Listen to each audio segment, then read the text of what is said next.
Welcome to Church Without Walls. I'm John. And Peyton's sleepy. We're going to talk about the minimal Christ today, which I think is going to be a profound lesson in case you've been struggling with church and faith or Christians or doubt lately. And we're going to talk about the sparrow's call, what it's really about, and who it's for, right after this.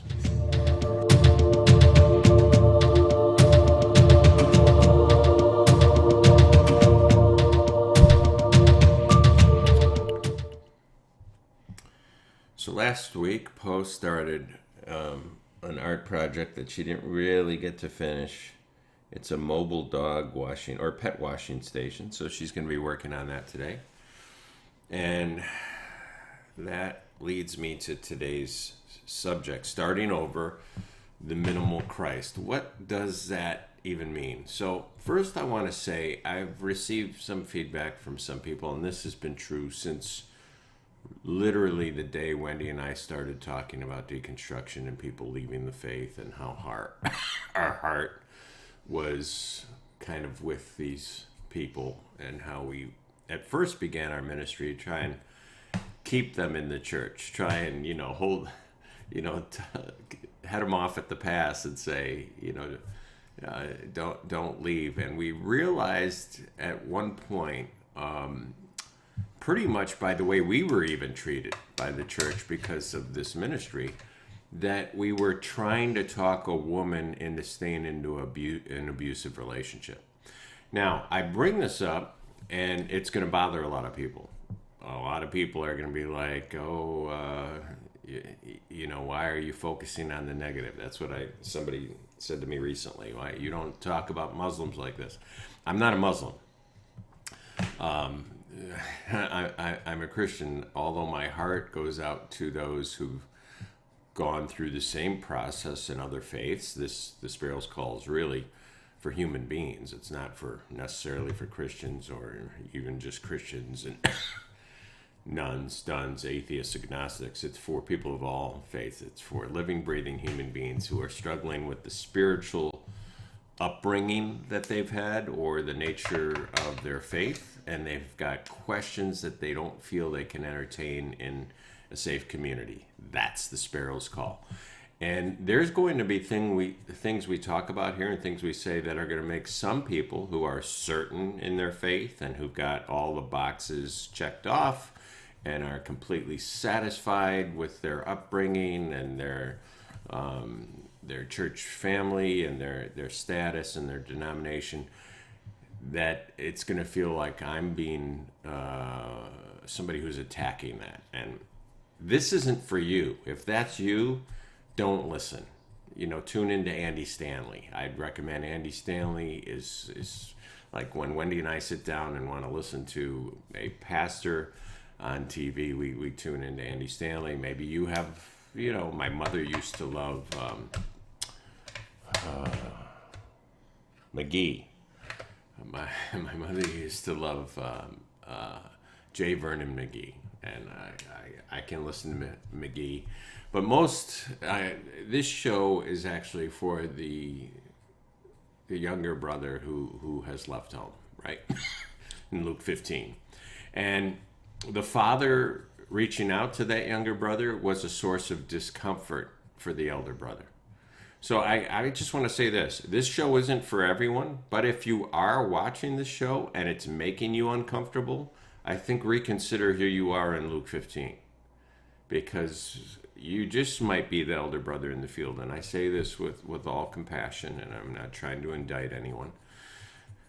But if you're satisfied in your faith, great.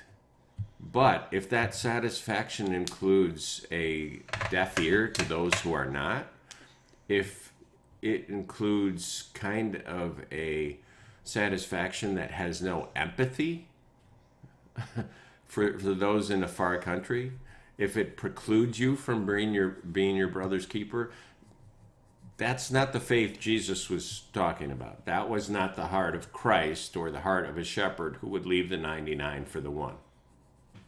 And so that's what we're trying to do here. Luke 15 is really our inspiration.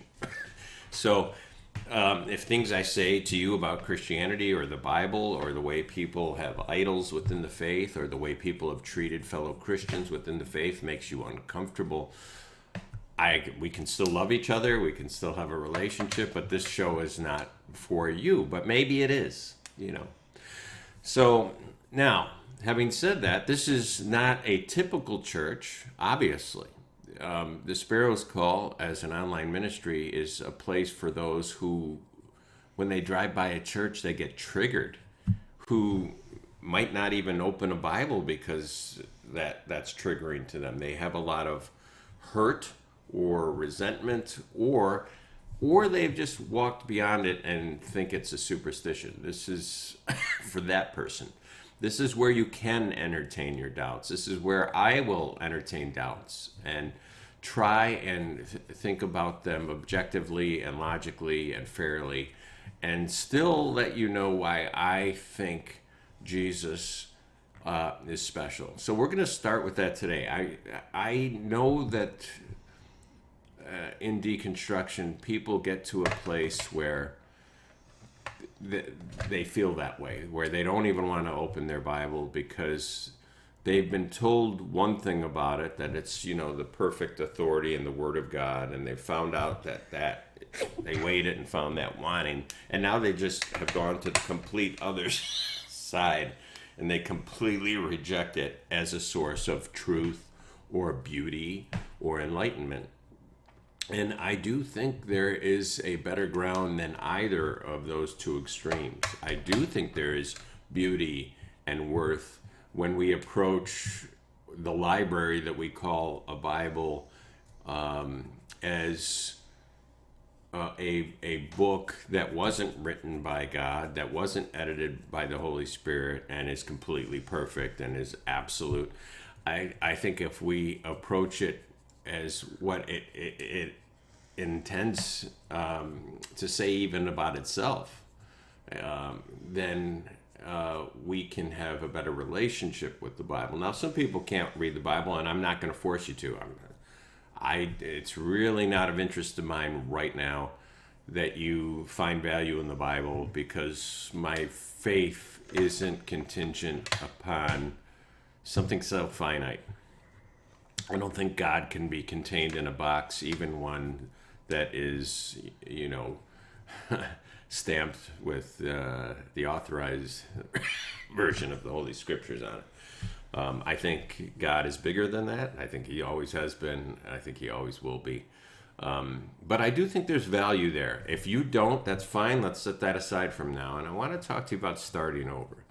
If you're that person, if you cringe when you hear Christians spout their cliches, if you can't even, you know, as you're flipping through the radio, can't even listen to a hymn anymore because it bothers you, it stirs up pain or remorse, if you, even in driving by a church in your neighborhood, if it makes you uncomfortable, that's who I want to talk to today. I understand where you're at, and I'm not trying to talk you out of it, because you need to heal. And I think one day you will get past that. I think one day we can all, what evolutionary psychologists say, we can all integrate what we've learned from a previous period, even a painful period, and allow that to make us better people, allow it to be a lesson and not simply just a revisited trauma. And there is value there. Not value like we've been told, right? We've been told that something like the Bible's Fort Knox, and you open it and it's just, you know, streets paved with gold and it's all golden. No, there is, that's not true. You and I both know that that's not true. But it's more like a river. It's more like a life-giving river, and if you stick your pan in there and you pan for gold, you can find it. You can find it after you sift through it. So I want to talk to you, the person who drives by a church and cringes, and I want to just say, there's going to be a moment when you begin to heal and you start to sort through some of the things. And the reason I know this is true is because you're watching this right now, because you still have a spiritual hunger. You still want to be connected to God if there is a God. Now, I said the Sparrow's Call is not like the typical church. We don't use the typical language. We don't open in prayer. We do communion at our house, but we don't. I think we've only done it one time on air, maybe. But it's not the typical church. And it's not a Catholic church. There's no confessional. There's no, priestly rites. This is just a place to have a bagel and a coffee or a seltzer water, as I'm having right now, and talk about spiritual things. And you're free to. You're free to wonder and wander. And so I use different language because I'm aware that people in this audience many times have already left the faith, and yet they're still curious. So I don't speak as if I'm certain, because none of us are. As Madeline L'Engle pointed out, we're all really agnostics. The default position is agnostic. That's the only one that makes sense, that we really don't know. And that's why Christianity requires faith, because we all are default agnostics, and Christians try and beat up on the agnostics because to them it's a arm wrestle, and an agnostic is just an atheist who knows logic or something. No, by default we're all agnostics, and some people say they're agnostic atheists. Well, there are agnostic theists. Okay. So I use different language here. I don't presuppose even that there is a God. Now, I believe in a God, and I'm enthralled with Jesus Christ, but I am aware of my audience. And so here, unlike in a church setting, you won't hear things like directly about God. I will grant you that we don't know for certain.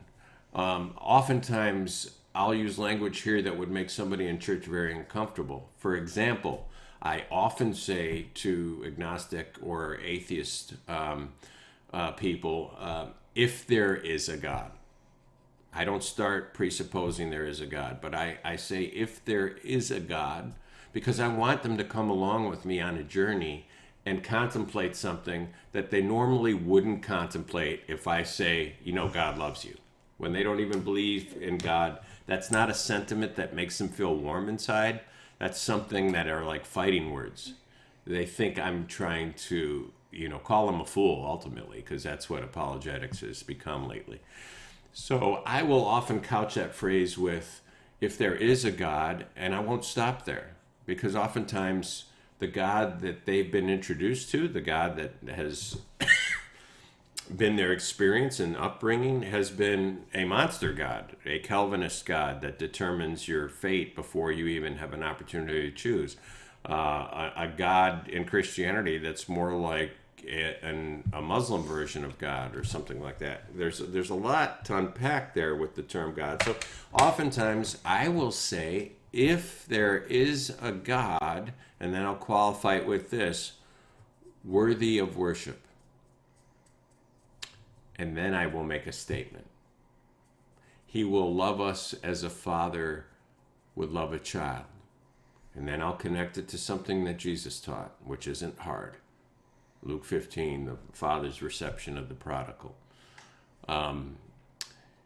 And this is pinnacle theology, what I call pinnacle theology. The idea that if there is a God worthy of worship, he's going to be the best in every category. He's going to check off every box of what the best is. In other words, and I use the Bible oftentimes, or the life and ministry of Christ as an example for all this, by saying, God in the Bible communicates his love to us in two main metaphors. One of them is the Father.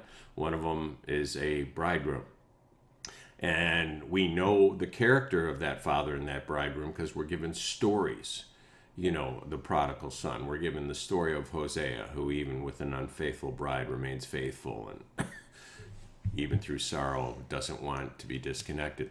And, the father or the love of God is presented as a shepherd for a flock. And we're given actually allegory. We're given actually stories so we can metabolize what that means, that the shepherd would leave the 99 and go after the one, that the shepherd would risk his own life and even sacrifice his own life for the benefit and the well-being of the sheep.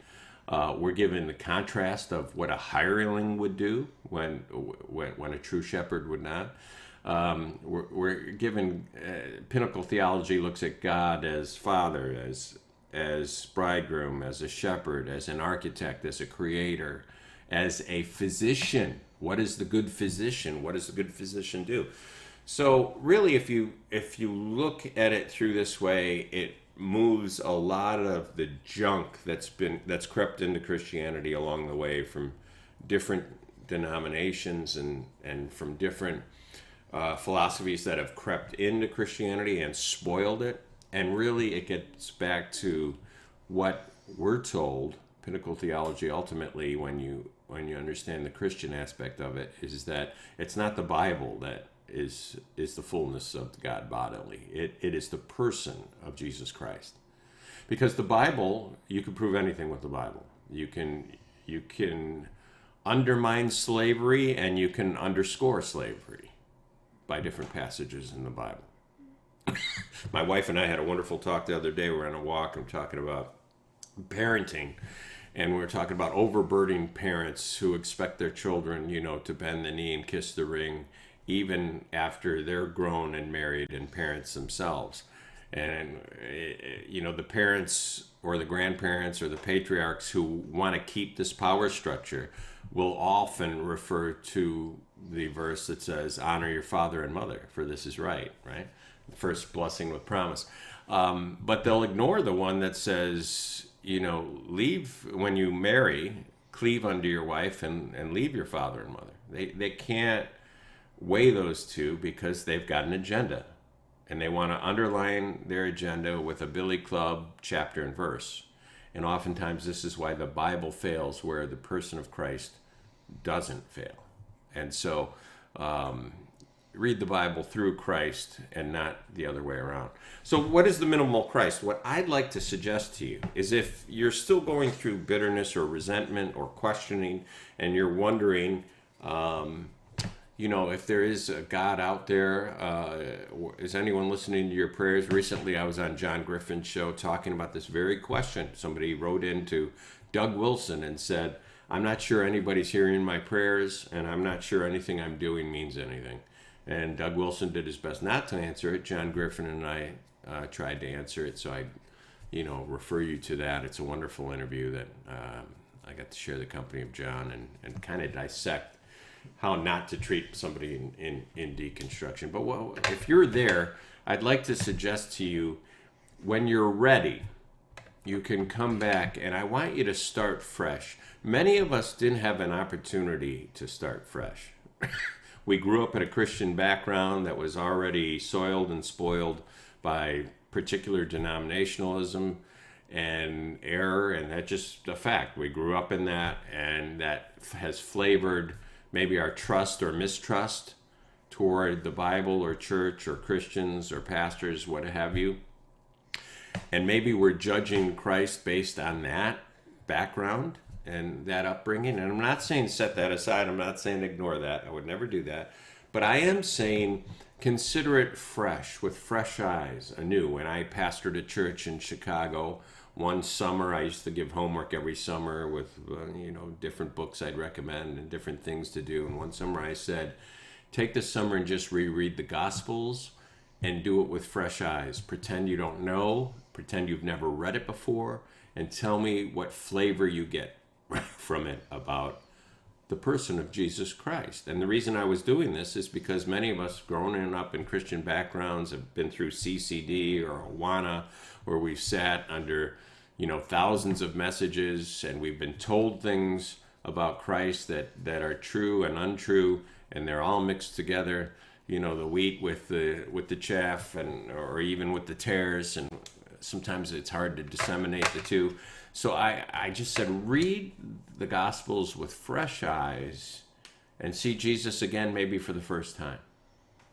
Some people took me up on that, and it's fascinating if you do that. But what I'd like you to do is not even do that. I'd like you to consider what's called the minimal Christ, not the minimal argument for the resurrection or anything. We're setting the resurrection aside right now. And we're going to consider the minimal Christ. And I'm going to concede everything that those who deny Christ or atheists claim. And I'm going to start at the very minimum that Jesus existed, right? And that he made a profound impact on his time. Nobody denies that. And we can ask questions about that. Why? Well, it wasn't his wealth, right? It wasn't his power. It was basically his words and actions. Now you say those are debatable. Not everyone agrees on that. You know, Christians and Muslims say he was a miracle worker. I think there's some Jewish traditions that think he was a magician or a fraud. But we all can agree that Jesus, at the very minimum, existed and was a massive impact on his time. He instigated a flurry of writing among the illiterate. All of a sudden, illiterate people who had lived for not only hundreds but thousands of years, not caring about how to write or to read. You know, they'd talk, but they didn't care about how to write or read. All of a sudden had this great interest in writing or reading based around this person of Christ. Now, some people will say that Jesus lived, but the majority of what we know about him today, or what we believe about today, is mere legend. Okay, I don't care.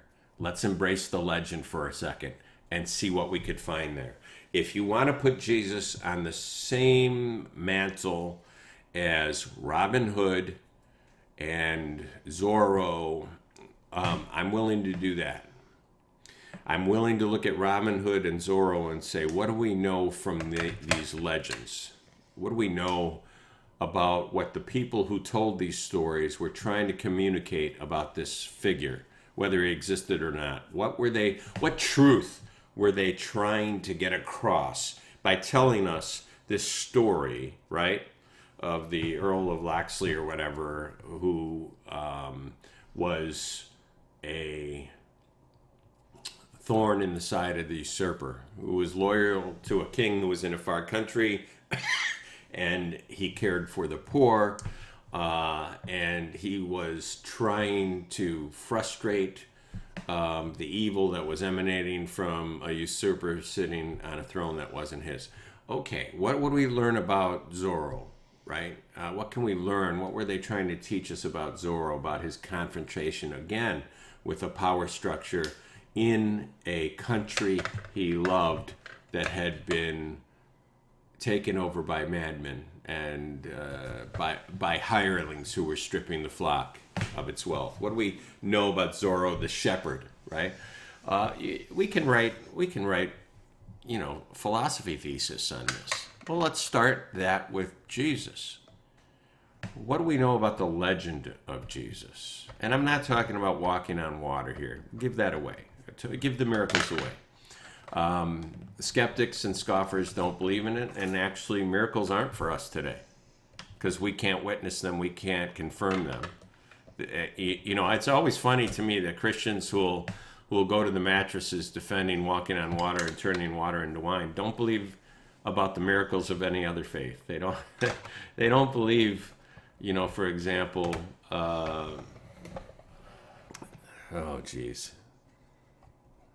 that Muhammad, for example, rode a white horse into the heavens, right?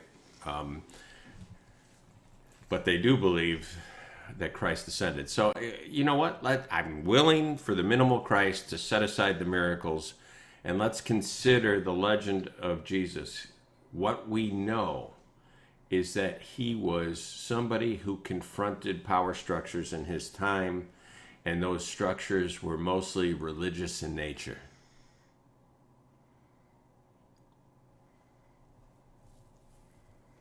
Wow.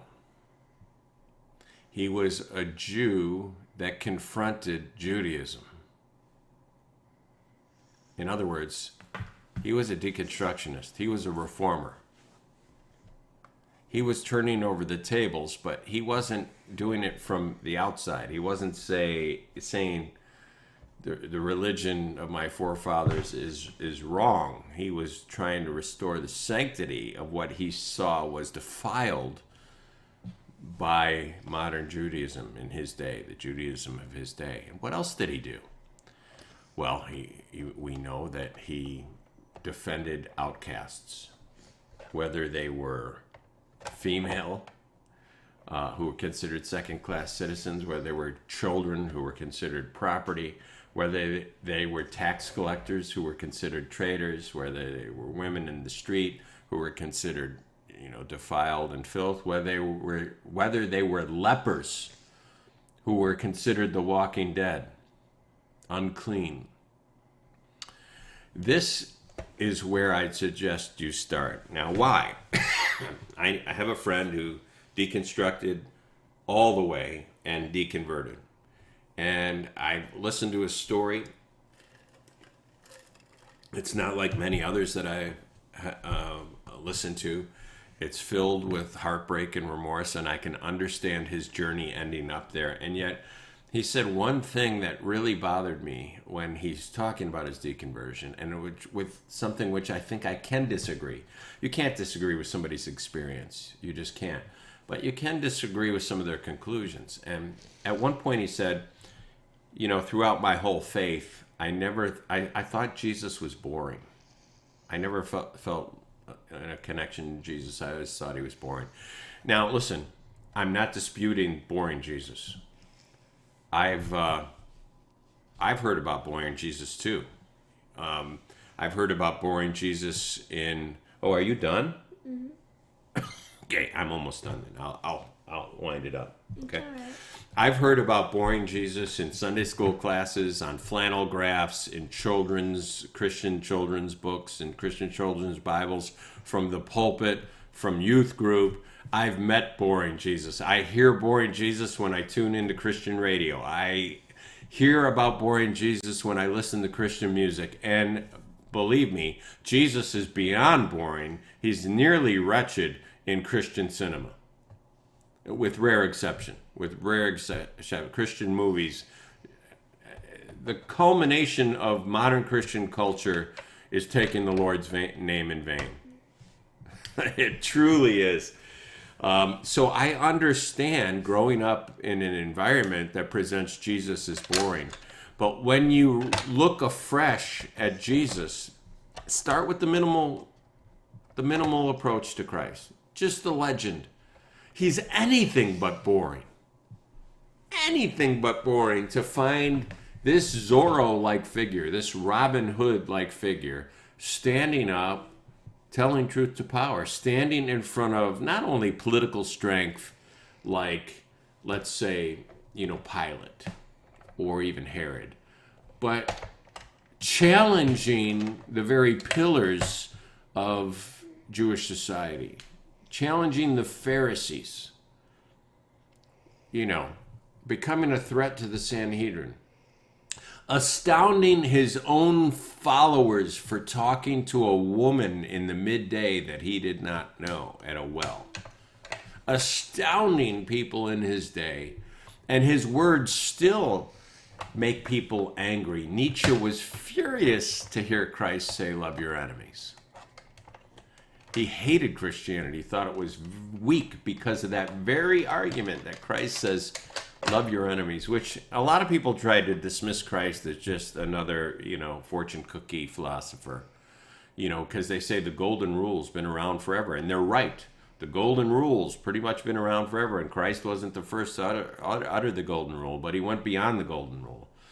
He didn't just say treat others as you would be treated, or he didn't just reiterate love your neighbor as the Tanakh said. He went beyond that because he realized that at the time Jewish neighbors were enemies. And he said, well, who is my neighbor? Who's your worst enemy? Oh, let's talk about a Samaritan. Let's talk about how the Jewish faith is blind to Jewish needs, and yet a Samaritan would stop. Today, if we were retelling the story of the Good Samaritan, it would be the good transgender. I mean, the most objectionable people in conservative evangelical Christianity today are either Muslims or liberals or Q+. So if I was retelling that story today, to give it the force that Jesus gave it, because Jews absolutely hated Samaritans. If I was retelling that story with the force that Jesus told it, I would use a drag queen. And particularly, even better, a progressive Muslim drag queen would be the exclamation point on that story that Christ was telling. This is why his words inflamed religious men to pick up stones. And yet his words were so powerful that they also inspired violent men to lay them down. That's not boring. That minimal Christ is something worth pondering. If you think so too, come along. We'll see. We can take this journey together, and we can walk and see what news we can find out about a very old story that has turned into a really bad cliche. And maybe we can find some of the worth that has made it resonate down throughout the centuries. All right, Poe, I'm ready. Which camera you want? So I'm going to go that one or full screen? This one. Full screen. All right, you going to explain it? Okay. A little dog and a collider. See? Yep. And then I got another one. Do they have names? Nope. No name dogs. That's a shame. You know, until you name it, it doesn't have a soul. I'm going to name one and you name one. Okay. So, Which one? this one to me looks like a girl because of her eyelashes. So I'm going to name... Oh, this one's kind of got the lashes too. They might both be girls. Oh, I can't... Why did I look underneath? This is really bad. Okay, sorry, folks. I didn't mean to do that. Let's just say they're both girls. I'm going to call this one Lady Puff. Lady Puff. So Lady Puff, and who do you have? She looks like an Edna. Ravioli. What? Ravioli. Ravioli. Oh, I love it. Okay, so what can you do with this? Well, you put them in the bathtub, and then you take the shower and a little scrubber, and then you take this. Oh. Put that on there. Here, can I press it? I'll press it for you. And you give it a bath. Yeah. Except you're not squirting the water on it. I'm squirting the water and you're squirting my computer. Yeah. Oh, I think you're almost out of water. Yeah, So you can actually wash it off. So they just got dirty. So that colorful stuff is just mud. So it actually is a dog wash, a mobile dog wash. And then you drive away down the street and you come to the Kirkwood house and do Bella. Who's probably needs a bath. Bella needs a shower. How much I got off? That's pretty good. Hey, Other part. we wanted to thank you all for watching this week. And I hope the seed we planted takes root and germinates. And we'll see you next week.